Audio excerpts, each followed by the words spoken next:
Jitenga na amavuta azajya ukwayo, amazi ajya ukwayo. Iyo uragiye ihene zirarushya cyane, iyo uri muraziragira umushumba wayo ziramurusha. Ariko burya iyo uzicyuye buri imwe ihagarara izirikwa. Rero shampiyona irimo iraturusha, ariko gusa nijya kurangira Gombania Gor izahizirikwa, Club Giant izahizaba. Niyo ni Mudasim Left to maji atajitenga na mafuta. Unamaanisha nini? Mudasim Left to maji atajitenga na mafuta. Fanya shampiyona uzambaza ikibazo zakigusobanura. Maji ni nani afu mafuta ni nani? Of course hari Club Giant, hari Gombania Gor, hari second class zizabarizwaho. Club Giant isubiraho yahoze, isubiraho igomba kuba idizavinga kubiri. Kandi Mudasim Left to barancitse muri ari kuko nababwiye sungura irikimbiza umbwa irayikwepa, ariko this time nibaza ko bitazongera kubaho kabisa. Jangwana itsinzi ibitego bine ubwa mbere muri iyi season aperi itsinzi ibitego bine bivuze iki kuri equipe maze kwiregupa nabonye noneho iri kwikirishiriza abanyarwanda gusa bacirangiye ari babiri gusa. Darko yarabivuze, abantu bamwe ntibamwumva. Yavuze ko kuva yagera muri aperi atarambarana equipe by'umweru bibiri.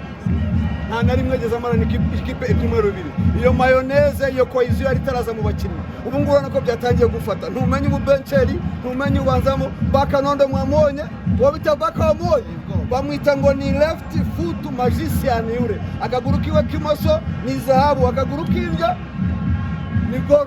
Ntabwo ari umuntu by brother. So rero nkuko nabibwiye nare kuri Kiyovu nyitera bitatu, ndakubwira ngo next ndatera bine, ukurikiyeho ni bitanu. Gombania Gor bizajya kugera biri muri bitandatu, bagiye kwikira igitano. Ngiye kubabona ntaho na Gigia, ariko barahura n'akazi. Tuwayibonye aperi ubanzamo uri hanze, ntiwamenya ko Dawuda adahari, ntiwamenya ko Richmond Ramke adahari.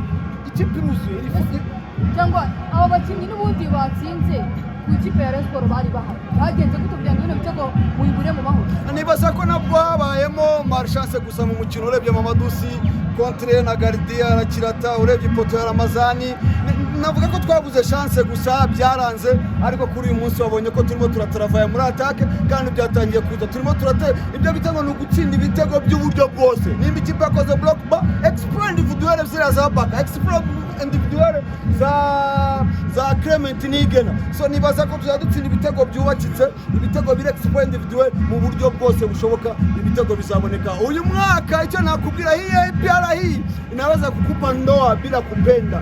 Jangwana abareyo bamaze kwipanga akazi bavuga bati iyi shampiyona abasaza baragarutse, aperi niridereretse gatoya, bimaze imyaka myinshi gitwara. Wewe tuna inject eta major afande CDS General Baraka Muganga, afande Alex Kagame, afande Nyakaruni, unaletea wazee wa baraza my friend. Kuna tofauti kubwa huko. Watu tuna inject mwenyekiti wa wasemaji, mashine ya kuongea muuaji, ukainject mahuriga dogo. Kuna tofauti kubwa ule. Jangwani linabaza mbali, wengine ni huko chini. Hii ndio Club Giant my brother. Inaweza kukupa ndoa bila kupenda. Ushobora kuvana ugahitushaka kwera ibyishimo udakundanye n'umuntu akakwishimira gusa. Ndio Jangwani. Unaenda aje Jangwani bado kwa mafaranga hivi?